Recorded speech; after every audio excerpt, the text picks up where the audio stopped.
సొరకాయ హల్వాకి ముందుగా కొంచెం నెయ్యి వేసి జీడిపప్పులు వేయించి పక్కకు పెట్టుకొని దాంట్లోనే తురిమిన సొరకాయ వేసేసి కొద్దిగా వేపించాలండి. అయితే దీంట్లో వాటర్ కంటెంట్ ముందు తీసేసామనుకోండి తొందరగా మనకి ప్రాసెస్ అనేది అయిపోతుంది.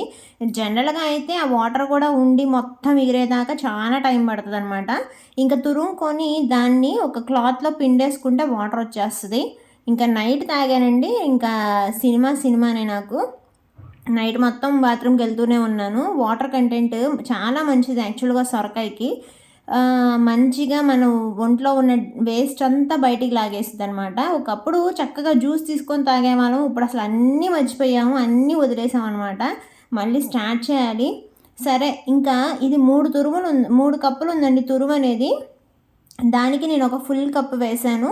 తినేవాళ్ళు ఆల్మోస్ట్ 1:30 దాకా వేసుకోవచ్చు. నాకు ఒకటేస్తేనే అసలు చాలా స్వీట్ అనిపించిందనమాట. ఇంకా ఒక కప్పు పాలు పోసాను. ఇదిగోండి చూడండి ఇట్లా వస్తది. ఫస్ట్ మనకి గ్రీన్ కలర్‌లో ఉంటదండి. తర్వాత మనకు ఉడికిందని ఎలా తెలుస్తదంటే లైట్ కలర్‌కి వస్తదనమాట.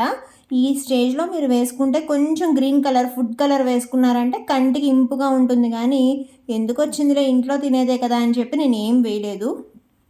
లైట్‌గా ఉంటది కలరు. ఇంకోటేంటంటే మనకు తయారయిందని ఎలా తెలిసిద్దంటే ఇదిగోండి బాండీలో అసలేం అంటుకోకుండా మొత్తం సెపరేట్ అయిపోయి వచ్చేసిద్దనమాట. ఫైనల్‌గా బాక్స్‌లో అయితే పెట్టేసుకున్నాను. ఇది 2 డేస్ నిలవుంటదండి. ట్రై చేయండి బావుంటుంది.